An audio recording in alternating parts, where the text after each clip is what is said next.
તો આપણા chapter number 2નો સૌથી અગત્યનો ટોપિક કેપેસિટર અને કેપેસિટન્સ ઉપર આધારિત આપણે ચર્ચા છે. જે ટોપિક આપણો છે ભાઈ 11મો ટોપિક છે આપણો,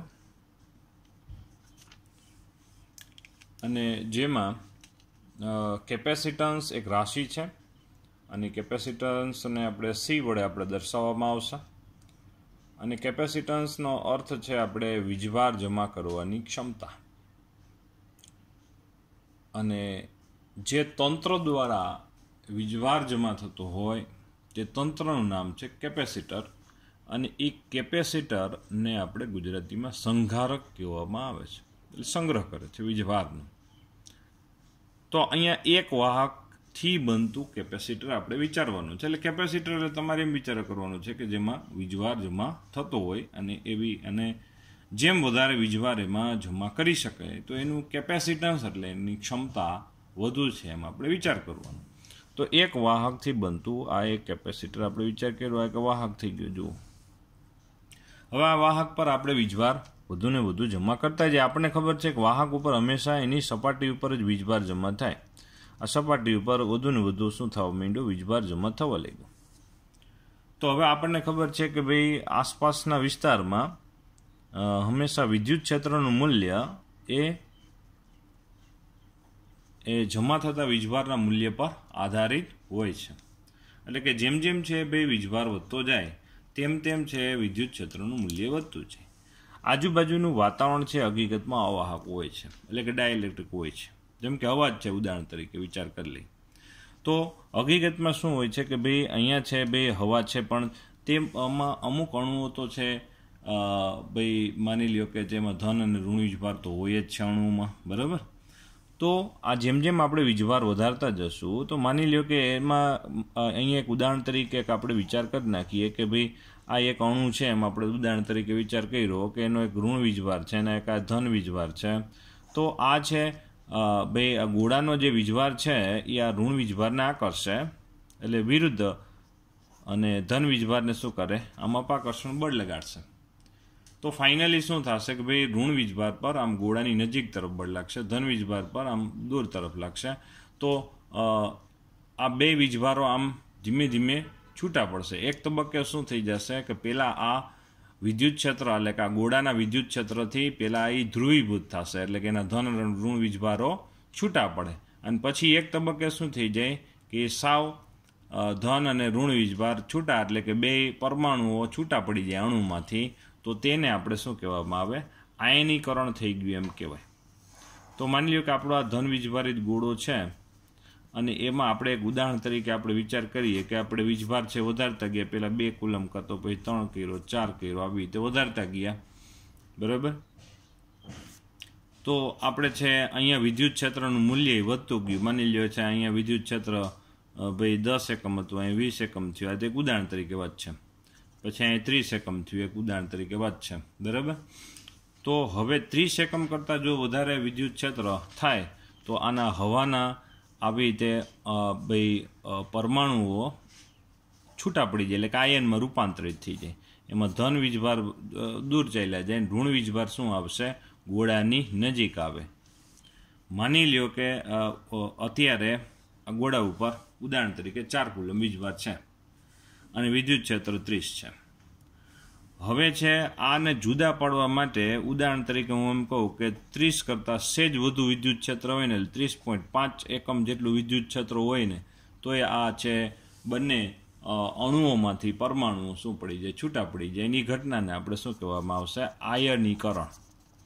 એ ઘટનાને આપણે શું કહેવામાં આવશે? આયનીકરણ, અથવા તો માધ્યમનું બ્રેકડાઉન થયું એમ આપણે કહેવાય.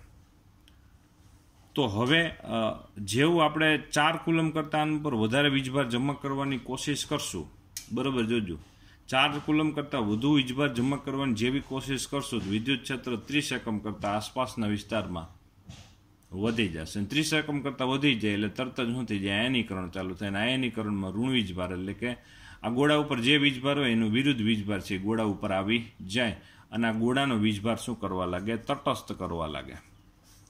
એટલે કે ઋણ વીજભાર આવે તો ધન અને ઋણ જ, એટલે બેનું વીજભાર તો તટસ્થ થાય. તો આમ ગોળાનો વીજભાર પાછો શું થવા લાગે? ઘટવા લાગે. અને ઘટીને પાછો કેટલો થઈ જાય?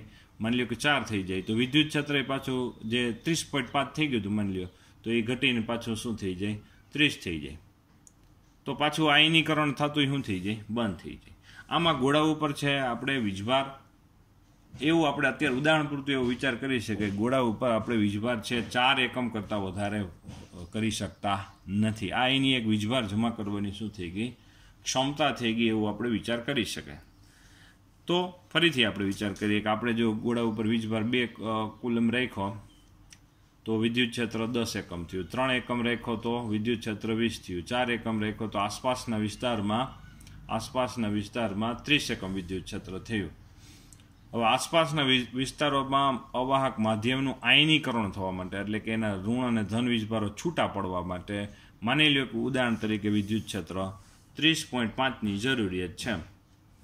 તો હવે 4 કુલમ કરતાં સહેજે જો વીજભાર આપણે વધારશું ગોળા ઉપર, તો વિદ્યુત ક્ષેત્ર છે 30 કરતાં શું થઈ જશે?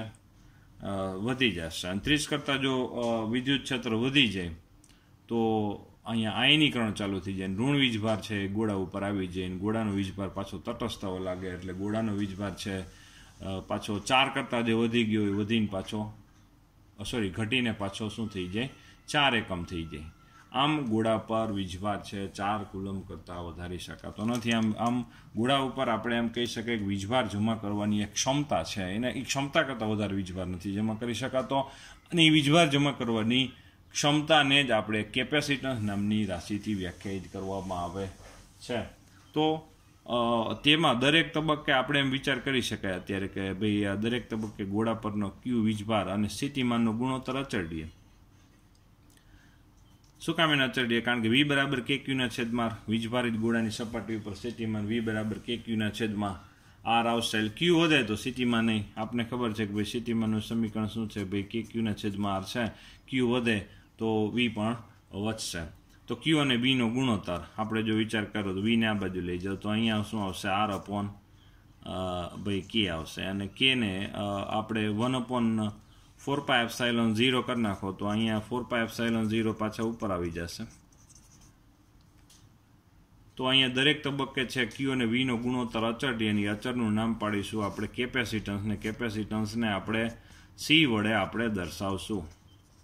કેપેસિટન્સને કેના વડે દર્શાવશું? આપણે C વડે દર્શાવશું. તો એક વાહક ગોળો છે અત્યારે, અને આ વાહક ગોળાને આપણે કેપેસિટર કહેવાય. અને એના વીજભાર જમા કરવાની જે ક્ષમતા છે, જે ઉદાહરણ તરીકે આપણે 4 આપણે વિચાર કરી, અને એ 4ને આપણે શું કહેવાય? એની વીજભાર જમા કરવાની ક્ષમતા આપણે કેપેસિટન્સ નામની રાશિથી વ્યાખ્યાયિત કરીએ છીએ, કારણ કે Q અને V નો ગુણોત્તર અચળ રહે છે. હવે જો કેપેસિટન્સ વધારવું હોય ને તો તમારે શું કરવું પડે? ગોળાની ત્રિજ્યા એટલે કે એનું પરિમાણ વધારવું પડે.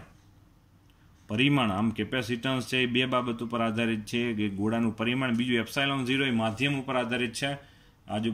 ગોળાની આજુબાજુ જે માધ્યમ છે, અત્યારે શૂન્યાવકાશ વિચાર કર્યો, પણ માધ્યમની જાત ઉપર આમ કેપેસિટન્સ છે એ આજુબાજુના માધ્યમ અને એના પરિમાણ પર આધાર રાખે છે. એમ આપણે પરિમાણ એટલે એની સાઇઝ ઉપર. જો તમે સાઇઝ ગોળાની વધુ રાખો, મોટી સાઇઝનો ગોળો લ્યો, મોટી ત્રિજ્યાનો, તો એમાં વીજભાર જમા કરવાની ક્ષમતા પણ તમને શું મળશે? ઊંચી પ્રાપ્ત થશે. તો આપણે હવે આ ગોળો છે જે ધન વીજભારિત છે આપણો, હાલો, અને આના ઉપર વધુમાં વધુ આને આ જ ગોળો છે આપણે બદલાયો નથી, એના ઉપર વધુમાં વધુ 4 કુલમ જ વીજભાર જમા કરી શકાય. એનાથી વધારે એક પણ વધારે વીજભાર જમા કરી શકાતો નથી. તો હવે છે એમાં હજી જો આને આ જ ગોળો અને આને આ જ વાહક લઈ અને એની વીજભાર જમા કરવાની ક્ષમતા જો વધારવી હોય તો બાજુમાં એક ઋણ વીજભારિત ગોળો મૂકી દેવાય. તો આ થઈ ગયું આપણા માટે ભાઈ 2 વાહકથી બનતું આપણું કેપેસિટર થઈ જશે. આમાં ફાયદો શું થશે કે ભાઈ એક ધન વીજભારિત ગોળો છે એની બાજુમાં જ એક ઋણ વીજભારિત ગોળો મૂકવાથી આપેલ વીજભાર માટે, એટલે તે અત્યારે આના ઉપર 4 કુલમ વીજભાર જમા છે ને, તેમ છતાં પણ અત્યારે આસપાસના વિસ્તારમાં વિદ્યુત ક્ષેત્ર હવે પહેલાં કરતાં શું થઈ જશે? ઘટી જશે. એટલે કે ભાઈ આ 30 હતું, 30ની બદલે હવે શું થઈ જાય? ઘટી જાય. એટલે આજુબાજુના વાતાવરણનું તો ભાઈ અત્યારે ભાઈ વિદ્યુત ક્ષેત્ર 30.5 હોય તો જ એનું આયનીકરણ થાય, બરાબર? તો અહીંયા છે આપણે શું કરી શકાય કે ભાઈ અહીંયા છે આપણા આસપાસનું વિદ્યુત ક્ષેત્ર આપણે જે અત્યારે 30 હતું 30માંથી માની લો 25 થઈ ગયું, તો હવે ગોળા ઉપર વીજભાર જો આપણે વધારીએ 5 કરી નાખીએ માની લ્યો, તો ગોળા ઉપર વીજભાર જો વધારીએ ને તો આસપાસના બિંદુઓ પાસે વિદ્યુત ક્ષેત્ર માની લો કે 25માંથી 30 થાય ઉદાહરણ તરીકે, તો આયનીકરણ ચાલુ થશે નહીં, અને આયનીકરણ ચાલુ ન થાય તો અહીંયા છે આપણે અત્યારે જે ગોળા ઉપરનો વીજભાર છે માની લો કે 4 છે, તો હવે વિદ્યુત ક્ષેત્ર શું થઈ ગયું છે, હવે ઘટી ગયું છે, માની લો 25 થઈ ગયું, તો હવે જો 5 એકમ કરી નાખો તો વિદ્યુત ક્ષેત્ર 30 થાય. હવે 5 કરતાં જો ગોળા ઉપર વીજભાર 5 કરતાં જો વધી જાય તો વિદ્યુત ક્ષેત્ર અહીંયા શું થઈ જાય 30 કરતાં વધી જાય, ને આયનીકરણ ચાલુ થઈ જાય, પાછું અહીંયા આયનીકરણ ચાલુ થઈ જાય, ઋણ વીજભાર ગોળા ઉપર આવે, જેથી ગોળાનો વીજભાર પાછો શું થવા લાગે, તટસ્થ થવા લાગે. આમ બે વાહકથી બનતા કેપેસિટરનું કેપેસિટન્સ શું થઈ જાય પહેલાં કરતાં વધી જાય, એટલે એની વીજભાર જમા કરવાની ક્ષમતા વધી જાય. રમતા રમતા એક વાત એ કે આપણે ચોખવટ કરીએ છીએ કે અહીંયા છે આપણે જે વાહકો ગોળો લઈએ છીએ એમાં ધન વીજભાર જે ગોળા ઉપર છે એ જ આપણા માટે કેપેસિટર પરનો વીજભાર ગણવામાં આવશે. આ બે વાહકથી બનતું કેપેસિટર બની ગયું છે. આના સમીકરણમાં ફેર એટલું આવે ક્યુને છેદમાં વી જ આવે કેપેસિટન્સ માટે, પણ વી એટલે આપણા માટે આ બે વાહકથી બનતા તંત્રનું બે ધન અને ઋણ વીજભાર વચ્ચે વિદ્યુત સ્થિતિમાનનો તફાવત, એટલે કે અહીંયા પીડી આવશે. આ જે વી છે એ આપણા માટે પીડી છે, અને એનો એકમ કેપેસિટન્સનો એકમ આપણે કુલમ પર વોલ્ટ અથવા તો ફેરેડેના મનમાં ફેરેડે આપણે એકમ કેપેસિટન્સ નામની રાશિનો વિચાર કરીએ છીએ. આમ કેપેસિટન્સ નામની જે રાશિ છે એનો એકમ થયો ફેરેડે અથવા તો કુલમ પર વોલ્ટ, અને આ કેપેસિટર એક રચનાનું નામ થયું, બરાબર, એક તંત્રનું નામ થયું. એ તંત્રમાં બે વાહકથી બનતા તંત્ર માટે વિચાર કરી શકાય, ને એક વાહકથી માટે પણ કેપેસિટર વિચાર કરી શકાય. કેપેસિટરને આપણે શું કહીએ છીએ, સંઘારક કહીએ છીએ, બરાબર. તો અહીંયા એક વાહક અને બે વાહક માટે આપણે વિચાર કર્યો. આ સમીકરણ આપણે 4πε0r છે એ આપણે ટેક્સમાં ક્યાંય નથી, તમને છે થિયરીમાં દેખાશે, પણ આપણે ભાઈ કોઈ પણ કોમ્પિટિટિવ એક્ઝામ માટે આ સમીકરણ ઉપયોગી છે એટલે આપણે અત્યારે દર્શાવવામાં આવેલું છે, બરાબર, જે આપણા માટે કામની વસ્તુ છે. ટેક્સ્ટમાં ડાયરેક્ટ લખેલું છે બધું, આપણે થોડીક પ્રૂવ કરવાની આપણે કોશિશ કરી છે, બરાબર. તો આપણે જો અક્ષરશો જો વિચાર કરીએ એક વાહક અને બે વાહક માટે, ટેક્સ્ટમાં ડાયરેક્ટ બધી વસ્તુ લખેલી છે. જે અત્યારે જે તમને અત્યારે મટીરિયલ જે દેખાય છે તમે લેસનમાં આવી રીતે લખવાનું સ્ક્રીનશોટ કરીને તો પણ ચાલશે આપણે, બરાબર, અથવા થિયરીમાં. તમને જે અત્યારે મટીરિયલ જે મોકલાવેલું છે એમાં એક્ઝેક્ટ આ જ છે, પણ આમાં આપણે ગોઠવણીમાં થોડુંક ચેન્જ કરેલો છે જેથી તમને સહેલું પડે એટલા માટે. તો જો કેપેસિટર અને કેપેસિટન્સ 11મો ટોપિક છે, જેમાં કેપેસિટન્સનો ફરીથી આને જ વસ્તુ ફરીથી આપણે રિવિઝન કરીએ છીએ, નવું કંઈ છે નહીં. તો કેપેસિટન્સનો અર્થ આપણે જો વીજભાર જમા કરવાની ક્ષમતા, આ આપણે હરદમ હંમેશા યાદ હોવું જોઈએ. વીજભાર જમા કરવાની ક્ષમતા અથવા તો સંઘારકની ક્ષમતા, વીજભાર જમા કરવાની ક્ષમતા. એક વાહકથી બનતા કેપેસિટર એટલે એક સંઘારક માટે વાત છે. એક વાહક ગોળો આપણે વિચાર કર્યો એમાં વીજભાર આપણે વધારતા જઈએ તો વિદ્યુત ક્ષેત્ર છે, હમણાં જે આપણે વિચાર કર્યો વિદ્યુત ક્ષેત્ર છે, વીજભાર અને સ્થિતિમાન બંને છે ગોળા પરના વીજભારના સમપ્રમાણમાં હોય છે. પ્રબળ ઈની આસપાસ હવાનું આયનીકરણ કરે છે, એટલે પ્રબળ ઈ છે એ શું કરે છે, આસપાસની હવાનું શું કરી નાખે, આયનીકરણ, એટલે ઓલા ધન અને ઋણ વીજભાર છૂટા પાડી શકે છે. અને ઉત્પન્ન થયેલા વીજભાર એ વાહક તરફ પ્રવેગિત થાય છે. ઉત્પન્ન થયેલો માની લો કે અહીંયા છે ભાઈ, આ ઉદાહરણ તરીકે આપણે જેમ જેમ વીજભાર વધારતા કે એક તબક્કે આપણે વિચાર કર્યો તો હમણાં ઉદાહરણ તરીકે કે ભાઈ 30.5 વિદ્યુત ક્ષેત્ર થાય તો આયનીકરણ ચાલુ થઈ જાય, તો હવામાં ઋણ અને ધન વીજભારો છૂટા પડવા માંડે, અને એ જે વીજભારો છે એમાં ઋણ વીજભારો એટલે વિરુદ્ધ વીજભારો છે ગોળા ઉપર આવવા લાગે, અને ગોળા પરનો ઉત્પન્ન થયેલા વીજભાર એ વાહક તરફ પ્રવેગિત થાય, અને જેથી વાહકનો વિદ્યુતભાર તટસ્થ થાય. અને આ ઘટનાને આપણે વીજભારનું સ્ખલન થયું એમ કહેવાય, અથવા તો વીજભાર લીક થયો એવા શબ્દ વાપરશું. લીક એટલા માટે કારણ કે આનો ઋણ વીજભાર આવવાથી આનો ધન વીજભાર ગોળાનો શું થવા માંડે, ઘટવા લાગે, એટલે આપણે એમ વિચાર કર્યો કે લીક થવા માંડે. લીક એટલે એવો નો વિચાર કરતા કે આ છૂટી ગયું કે આમ, પણ હકીકતમાં એને વીજભાર ગુમાવ્યો એવા શબ્દથી આપણે વિચાર કરીએ છીએ. વીજભાર ઘટવા લાગ્યો. અને વીજભાર ઘટે એટલે વિદ્યુત ક્ષેત્ર ઘટે, વિદ્યુત ક્ષેત્ર ઘટે તો પાછું આયનીકરણ પાછું બંધ થઈ જાય. આમ સ્ટોરીમાં શું હતું કે ભાઈ ગોળા ઉપર અમુક વીજભાર કરતાં વધારે વીજભાર જમા કરી શકાતો નથી.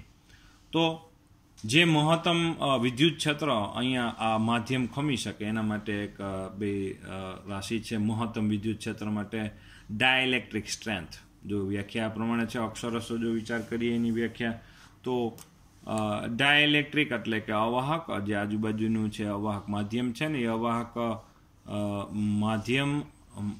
માધ્યમ બ્રેકડાઉન થયા સિવાય જે મહત્તમ વિદ્યુત ક્ષેત્રનો સામનો કરી શકે તેને બ્રેકડાઉન થયા સિવાય, એટલે આપણા ઉદાહરણ તરીકે જે આપણે હમણાં વિચાર કર્યો હતો કે ભાઈ જે ધારો કે અત્યારે જો આપણે વિચાર કરીએ આને પહેલાંના કે ભાઈ આપણે આ 30.5 છે શું થવા લાગતું હતું, આયનીકરણ થવા લાગતું હતું. જે મહત્તમ વિદ્યુત ક્ષેત્ર ઉદાહરણ તરીકે વાત છે કે 30 એકમ વિદ્યુત ક્ષેત્ર મહત્તમ હતું કે જેમાં આયનીકરણ થતું નહોતું, તો એ 30 એકમ મહત્તમ વિદ્યુત ક્ષેત્ર કે જેમાં આયનીકરણ ન થતું, તો એ મહત્તમ જે 30 એકમ વિદ્યુત ક્ષેત્રને ડાયઇલેક્ટ્રિક સ્ટ્રેન્થ કહેવામાં આવે છે. ટૂંકમાં ડાયઇલેક્ટ્રિક સ્ટ્રેન્થ, ડાયઇલેક્ટ્રિક માધ્યમ એટલે અવાહક માધ્યમ બ્રેકડાઉન થયા સિવાય જે મહત્તમ વિદ્યુત ક્ષેત્રનો સામનો કરી શકે તેને ડાયઇલેક્ટ્રિક સ્ટ્રેન્થ કહેવામાં આવે છે. એનાથી સહેજ પણ વિદ્યુત ક્ષેત્ર વધારશું તો આયનીકરણ ચાલુ થઈ જાય, ઋણ આયનો ગોળા ઉપર આવે અને ગોળાનો વીજભાર ઘટાડવા લાગે. ટૂંકમાં આપેલ વાહક પર અમુક વિદ્યુતભાર કરતાં હાલમાં વિદ્યુતભાર વધારે જમા કરી શકતા નથી. દરેક તબક્કે Q અને Vનો ગુણોત્તર અચળ રહે છે. કારણ કે અચળ શેના માટે? કારણ કે Q અને Vનો ગુણોત્તર અચળ એટલે કે Q અને Vનો ગુણોત્તર હકીકતમાં શું થાય છે, આ ગોળાની ત્રિજ્યા જ થાય. અને ગોળાની ત્રિજ્યા આપણે વીજભાર જમા જેમ વધારે કરતા હોય તો ગોળાની ત્રિજ્યા કંઈ વધે નહીં.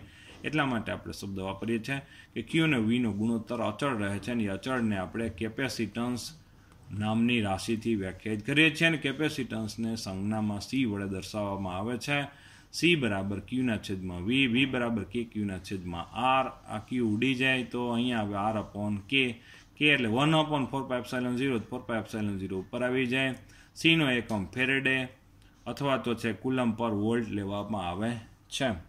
તો આ પેજ છે જે અક્ષરશો તમારે શું કરવાનું થાય તૈયારી. આ એક વાહક માટે ટેક્સ્ટમાં સ્પેસિફાઈ નથી કર્યું, એક વાહક અને બે વાહક માટે આપણે બેને જુદું કર્યું. માની લો કે એક વાહક માટે આપણે એમ પૂછાય કે કેપેસિટન્સની ચર્ચા કરો તો આટલું લખી શકાય.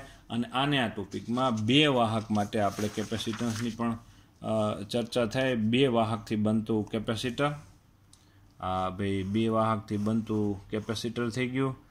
આ ભાઈ નંબર 2 આપણી વેરાયટી.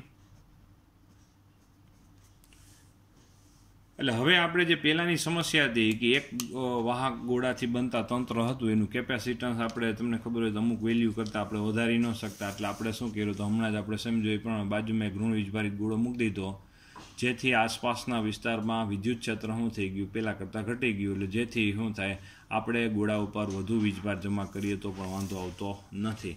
આમ ધન વિદ્યુતભારિત વાહકની બાજુમાં ઋણ વીજભારિત, આ પણ સ્ક્રીનશોટ પાડીને લેસનમાં તમે આનો યુઝ કરી શકશો. ધન વિદ્યુતભારિત વાહકની બાજુમાં ઋણ વિદ્યુતભારિત વાહક મૂકતા માધ્યમમાં આપેલ વિદ્યુતભાર માટે E અને V ઘટે છે. E અને V ઘટે છે. E અને Vના મૂલ્યો ઘટે છે, જેથી ડાયઇલેક્ટ્રિક સ્ટ્રેન્થ વધી જશે, વધુ વિદ્યુતભાર જમા કરી શકાય છે. આમ ડાયઇલેક્ટ્રિક સ્ટ્રેન્થ એટલે કે માધ્યમમાં વિદ્યુત ક્ષેત્ર સહન કરવાની શક્તિ છે. એ આપણે આપમેળે શું થશે કે ભાઈ હવે વીજભાર જમા કરવાની ક્ષમતા, એટલે કે અહીંયા આપણે લખીશું કે ભાઈ E અને V, જેથી કેપેસિટન્સ અહીંયા શું થશે એનું વધી જશે. એવો શબ્દ વાપરશું ભાઈ, કેપેસિટન્સ વધી જશે. ડાયઇલેક્ટ્રિક સ્ટ્રેન્થ માની લો કે વાતાવરણનું 30.5 છે એ નહીં, પણ આપણે શું કર્યું હમણાં ઉદાહરણ તરીકે આપણે વાત કરી તે મુજબ કે ભાઈ હવે વિદ્યુત ક્ષેત્ર છે ભાઈ 25 જ થઈ ગયું, વિદ્યુત ક્ષેત્ર ઘટી ગયું. અહીંયા વાતાવરણનું ડાયઇલેક્ટ્રિક સ્ટ્રેન્થ માની લો કે 30.5 છે, તો હવે વીજભાર આપણે 4માંથી 5 કરશું તો એ વિદ્યુત ક્ષેત્ર 30 રહેશે માની લો ઉદાહરણ તરીકે. તો આપણે થોડો વીજભાર આપણે પહેલાં કરતાં શું કરી શકીએ, વધારી શકીએ. આમ કેપેસિટન્સ એટલે વીજભાર જમા કરવાની ક્ષમતા વધે છે. તો આમ એક વાહક ગોળાથી બનતા તંત્ર કરતાં બે વાહક ગોળાથી બનતા તંત્રનો વીજભાર જમા કરવાની ક્ષમતા વધે. તો કેપેસિટરની વ્યાખ્યા જો આપણે શું કહી શકાય કે એક જો વ્યાખ્યા બહુ અગત્યની, એકબીજાથી અલગ કરેલા બે સુવાહકથી બનતી રચનાને કેપેસિટર અથવા સંધારક કહે છે. સાવ સીધી વ્યાખ્યા છે. આ બે અલગ કરેલા, બેને જોઈન્ટ નહીં કરી દેવાના, બે અલગ કરેલા વાહકોથી બનતા તંત્રને કેપેસિટર કહેવામાં આવે છે. એમ એક વાહકથી બનતું તંત્ર પણ કેપેસિટર જ કહીએ છીએ, પણ મેઇન આપણા માટે આ છે ને આ જ આપણે અભ્યાસ કરવાનો છે. ધીમે ધીમે આપણે બે વાહકથી બનતા તંત્રોને કેપેસિટર માટે જ આપણે વિચાર કરીએ છીએ. ધન વિદ્યુતભારને કેપેસિટર પરનો વિદ્યુતભાર, જે આપણે હમણાં ઉલ્લેખ કર્યો કે ધન વીજભારને પણ કેપેસિટર પરનો વીજભાર ક્યુ કહેવામાં આવે છે, અને પીડી વી, આ બે વચ્ચેનું પીડી વી છે. કેપેસિટન્સ સી બરાબર ક્યુના છેદમાં વી ઇઝ ઇક્વલ ટુ અચળ, જે આપણને ખબર જ છે. અને ક્યુ કેપેસિટર પરનો કુલ વીજભાર જો લ્યો ને તો શું થાય? શૂન્ય થાય. પણ આપણે જે સૂત્રમાં સી બરાબર ક્યુના છેદમાં વીમાં સૂત્રમાં છે ક્યુ કયો લેવાનો રહેશે? આપણે ધન વીજભારિત ગોળા પરનો વીજભાર આપણે લેવાનો થાય છે. તેની સંજ્ઞા આપણે જો લઈએ તો આવી રીતે સંજ્ઞા છે. આ કેપેસિટર પરની આ સંજ્ઞા છે. ચલિત કેપેસિટર માટે આમ બે ઉભા લીટા વેરિયેબલ વાળી સંજ્ઞા રાખવામાં આવે છે. કેપેસિટન્સ સી એ કઈ બાબતો પર આધાર રાખે છે? વાહકના પરિમાણ અને માધ્યમ, જે તો હમણાં આપણે ઉલ્લેખ કર્યો તો યાદ હોય તો જો અહીંયા વિચાર કર્યો હતો ત્યારે કે ભાઈ આ પરિમાણ અને માધ્યમ એપ્સાઇલોન 0 માધ્યમ ઉપર આધારિત વાત છે. કેપેસિટન્સનું મૂલ્ય પરિમાણ માધ્યમ ઉપર આધારિત છે. સાથે સાથે આ બે વાહક છે એટલે એક વસ્તુ એડ થશે. જુઓ, એ વાહકના પરિમાણ, બંને વચ્ચે રહેલા માધ્યમ અને બે વાહકોની સાપેક્ષ ગોઠવણ પર આધારિત. આ બે વાહકોની સાપેક્ષ ગોઠવણ એટલે દૂર હોય તો એ પ્રમાણે, નજીક હોય તો એ પ્રમાણે આધારિત છે. તો આમ આ ટોપિક તૈયાર કરવા માટે ટોપિક નંબર 11 છે, ટેક્સ્ટબુકમાં છે. ટેક્સ્ટબુકમાંથી તૈયાર કરી શકો, તમને લીધો આપ્યો એમાંથી કરી શકો, અને આ જે મટીરિયલ તમને દેખાય એનું સ્ક્રીનશોટ પાડીને પણ તમે આ તૈયાર કરી શકો એમ છો. કેપેસિટર આપણા માટે સૌથી અગત્યની ચર્ચા છે. અને કેપેસિટરમાં આજની સ્ટોરીમાં સૌથી અગત્યની વાત રહી કેપેસિટન્સની વ્યાખ્યા, જે વીજભાર જમા કરવાની ક્ષમતા, એવી એક અર્થઘટન. કેપેસિટર એટલે એક શું થયું? તંત્ર, જે એક અથવા બે વાહકથી બનતું તંત્ર ગણી શકાય. અને કેપેસિટન્સ કઈ બાબત આધારિત છે? એટલે કે વીજભાર જમા કરવાની ક્ષમતા જો કોના ઉપર આધારિત વાત થાય? એ વાહકના પરિમાણ, તેમની વચ્ચેના માધ્યમ અને સાપેક્ષ ગોઠવણ, એટલે બે વાહકોની સાપેક્ષ ગોઠવણ પર આધારિત છે. આ મુખ્ય મુદ્દાથી આ હરદમ હંમેશા આપણે યાદ હોવું જોઈએ. અને આગલો જે ટોપિક છે એ મોસ્ટ આઈએમપી, આપણે પહેલા બીજા ચેપ્ટરમાંથી સૌથી અગત્યનો જે ટોપિક હોય તો તે ટોપિક રહેશે, જે આપણે આગામી આપણે છે લેક્ચરમાં આપણે વિચાર કરશું. પણ આ લેક્ચરનું બરોબર આપણે તૈયાર હોવું જોઈએ.